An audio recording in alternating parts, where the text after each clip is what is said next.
What does the calling of God have to do with your finances? Does God even care about your finances? This is Kyle Guerin, and here's what I believe God is saying to us today. Did you think that my calling only touched one or a few areas of your life? It touches every area of your life. There is no part of you that is not called.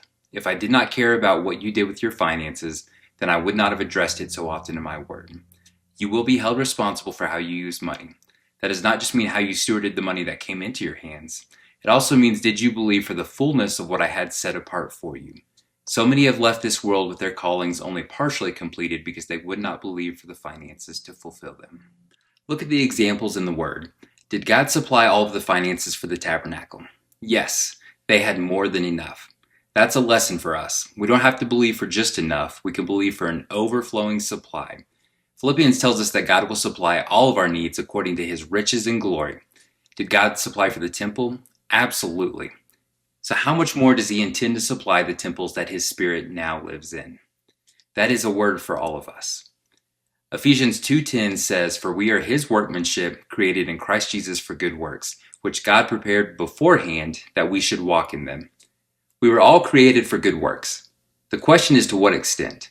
The verse tells us that God prepared them beforehand. Are we walking in the fullness of those good works? How many times have each of us encountered people who have grand visions for ministry, but they are not able to fulfill them because they could not get the funding? So many say that in the right time or the right season, I will pursue this vision for ministry that God's given me. The years and the decades go by and they become consumed with other things. Ministers and churches know how to operate at less than full capacity. They know they can feed a lot more people or they can share the word with a much larger audience if only they had more money. The prevailing thought goes, I will just keep doing what I'm doing until God brings more money. Now, there's nothing wrong with continuing to do what you're doing, but what is our part to play in financial increase? Did God give so many people vision to do great works for him and yet leave them without the provision to do so? God is always faithful. I cannot see anything about his character that tells me he gives us vision without supply. So where's the lack? I believe the lack is in our faith. The lack is in our understanding of finances. We have to understand that the calling of God touches our finances as much as it touches the other areas of our lives. We need faith for finances as much as we do for lost souls. There are many ways to get finances. I spent a decade fundraising for ministry. We traveled around speaking to individuals and groups about the vision for ministry that God had called us to.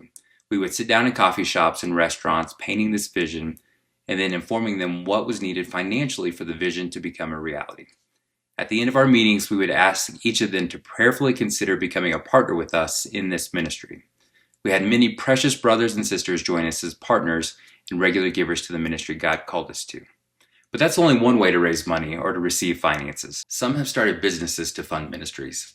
Others have received wisdom for inventions and new patents. Sometimes the finances come in through an ask from the stage. Sometimes God put specific people and ministries on our hearts to give into. Sometimes God put us on the hearts of others so that they would financially partner with us in the ministry.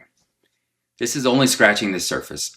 There are millions of ways that God can fund the vision he has given us. Our responsibility is to partner with him. We have to be active partners. We have to have faith for the finances. If you believe you'll have the finances, then you're right. If you believe God is a loving Father who will do great things and will abundantly supply all your needs, then you're right. You have a financial calling. It's time to embrace it. If you enjoyed this and want more content like it, go ahead and hit the subscribe button. Until next time, this has been Kyle, and I'm believing with you for your biblical prosperity.